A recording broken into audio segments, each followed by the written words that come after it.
କାହାକୁ ଦେଇଛି? ବୋପାକୁ ତ ଦେଇନି, ଅନ୍ୟକୁ କେତେବେଳେ ଦବ? ବାପା ମଲା ବେଳେ ପାଣି ଟିକେ ଦବନି, କିନ୍ତୁ ଶ୍ରାଦ୍ଧ ପର୍ବ ଖୁବ୍ ଚାଲିବ। ସେଇଥିପାଇଁ ଇଂଲିଶ କବି ସେକ୍ସପିୟର କହନ୍ତି, fame is a food that dead man eats. ପ୍ରତିଭା ଭାଇ ଏମିତି ଗୋଟାଏ ଖାଦ୍ୟ ମଲା ପରେ ମଣିଷ ଖାଇବ, ବଞ୍ଚିଥିଲା ବେଳେ ନୁହଁ। ବାପାର ଇଟା କଥା ଉପରେ ଆମେ କ୍ଷୀର ଅରୁଆ ଚାଉଳ ଦବା, କିନ୍ତୁ ବାପା ବଞ୍ଚିଥିଲା ବେଳେ କ୍ଷୀର ଟୋପେ ତା ପାଟିରେ ଆମେ ଦେଇନେ। କାହିଁକି ନା ଆମେ କୁସଂସ୍କାରୀ ମଣିଷ। ବାପା ବଞ୍ଚିଥିଲା ବେଳେ ଦେଇନୁ, ମଲା ପରେ କେତେବେଳେ ଦଉ? ମରିବାର 2 ଦିନ ପରେ ବାପାକୁ ଆମେ ଖାଇବାକୁ ଦଉ।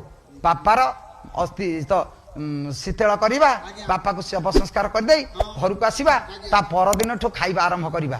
ବାରିପଟେ ଯୋଉ କମଳା ଗଛ ଥବ କି କଲିମି ଆମ୍ବ ଗଛ ମୂଳ ମାଇ ଗୋବରରେ ଲିପିଦବା, ମଞ୍ଜ କଦଳୀ ପତ୍ର, ବୋଝେ ଭାତ, ଅଧବାଧିଏ ଡାଲମା, ଘିଅ ସଞ୍ଜ ତା ଦିହରେ ଜଳା ହଉଥବ। ସ୍ତ୍ରୀ ଆଡୁ ଡାକୁଥବ, ହେ ରହୁନ କାହିଁକି? ଅଣ୍ଡିରା ଚଣ୍ଡିରା ଲୋକ କଣଟେ ଜାଣୁଛ, ଧରିକି ପଳଉଛ ହମ ହମ ହେଇକି। ଆଉ ବାପାଙ୍କ ବ୍ଲଡ ପ୍ରେସର ବଟିକା ଦେଇଛ? ବୋହୁ ମନେ ପକେଇ ଦଉଛି, ବାପା ମଲାଣି ନା ବ୍ଲଡ ପ୍ରେସର ବଟିକା ଥୁଆ ହବ। ଏଇ ବୋହୁ ବୁଢା ବଞ୍ଚିଥିଲା ବେଳେ ପଚାରିଲା, ଝିଅ ପୁଅ କୁଆଡେ ଯାଇଛି? ନା କଟକ ଯାଇଛନ୍ତି। ନା କହିବୁ ଟିକେ ବ୍ଲଡ ପ୍ରେସର ବଟିକା ସରିଯାଇଛି। ନା ସେ କୋଉ ବ୍ୟସ୍ତରେ ଥବେ, ଇଏ ଦିନେ ନ ଖାଇଲେ ମରିଯାଉଛ।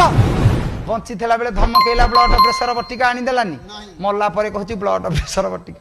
କଦଳୀ ପତ୍ରରେ ଥୋଇବେ, ପୁଅ ବୋହୁ 2 ଜଣ ଯାକ ମୁଣ୍ଡିଆ ମାରିବେ, ବାପା ହଉ ତମେ ଖାଇଲେ ଆମେ ଖାଇବୁ। ଇଏ ମୁଣ୍ଡିଆ ମାରି ଯେମିତି ଉଠିବେ, ବାପା ବୁଦା ଆରପଟୁ ଖସକିରି ବାହାରିବେ। ଆଉ ବାପା ସେ ଯୋଉ ବୁଲା କୁତାବ କାଳିଆ କୁକୁରଟା ବୁଲୁଥବ, ଖସକିରି ଯେମିତି ବୁଦା ଆରପଟୁ ବାହାରିବ, ଇଏ ପୁଅ ବୋହୁ ଯାକ ମୁଣ୍ଡିଆ, ଆମ ବାପା କୁକୁର ରୂପରେ ଆଇଲେ, ମୁଣ୍ଡିଆ ଟିଏ ମାରିବେ। ବାପା ଅଙ୍କାନିଆ ହେଇକି ଥିଲେ, ଖାଇଦେଲେ। ପିଲା 4ଟା ଜନ୍ମ କରିଛନ୍ତି ଧାନ ଗଦା ମୂଳେ, ଆଉ ଭୋକରେ ତ ଥିଲେ, ଯେମିତି ଖାଇଦେଲେ। ବାପା ଖାଇଦେଲେ, ବାପା 4 ଦିନଟି ଖାଇବେ, 6 ଦିନ ଭାଇ ଆଉ ଛୁଇଁବେନି। ଆଉ ବାପା କାହିଁ ଛୁଇଁବେନି? ତାର ତ ଗରମ ଭାତ ଖିଆ ଅଭ୍ୟାସ ନାହିଁ। ବିକଳରେ ସିନା ବୁଲା କୁକୁର ଖାଇଦେଲା 4 ଦିନ, ଜିଭୁଟି ସିଝି ଯାଇଛି। 6 ଦିନ ଭାଇ ଆଉ ଖାଇଲାନି। ଆଉ ବେକକୁ ଲମ୍ବେଇକି କଦଳୀ ପତ୍ର ପାଖରେ ଶୋଇଲା କଥା। ଆଲୋ କିଏ କଣ ଦୋଷ କରିଛ? ବାପା କଣ ଛୁଉଁନାହାନ୍ତି? ଶଳା ସଡୁ ଭଣଜା ଭାଣିଜୀ ନାତି ନାତୁଣୀ ପୁଅ ବୋହୁ, ହଉ ବାପା ଅଜା ମାମୁଁ ମଉସା, ହଉ ଭାଇ ତମେ ଖାଇଦିଅ, କାହିଁକି ତମେ ଦିଅଁ ଦେବତା ହେଲାନି, ଆଉ କଣ ରାଗୁଛ? ଆମେ ପିଲା ଲୋକ ଯଦି ଦୋଷ କରିଦେଲୁ, ଅଧଘଣ୍ଟେ ମୁଣ୍ଡିଆ ମାରିଲା ପରେ ବାପା ସେଠୁ ପିଠି ସଳଖିକି ଉଠିବେ। ଉଠିକିରି ସେଠୁ କଦଳୀ ପତ୍ରକୁ ଜିଭ ଲମ୍ବେଇବେ। ବାମ୍ଫ ଯାଉଛି କି ଥଣ୍ଡା ହେଲାଣି, ଗରମ ଭାତ ଖାଇଛି ସିଝି ଯାଇଛି, ତେଣୁ ସିଏ ଆଉ ଖାଉନି। ଯେତେବେଳେ ଜିଭ ଲମ୍ବେଇବ ଦେଖିବ ଥଣ୍ଡା ହେଲାଣି, ସେଠୁ କୁକୁର ଲାଞ୍ଜ ବିଞ୍ଚିକି ଚଲେଇବ।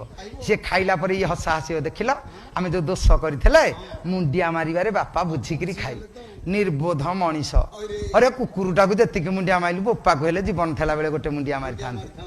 କାହିଁକି ଏ କଥା କହୁଛି? ଆଜିର କୁସଂସ୍କାରୀ ମଣିଷ ହାଡ ପାଖରେ ନେଇ ପାହାଡ ରସଗୋଲା ଥୋଇବେ, କେହି ହାତ ମାର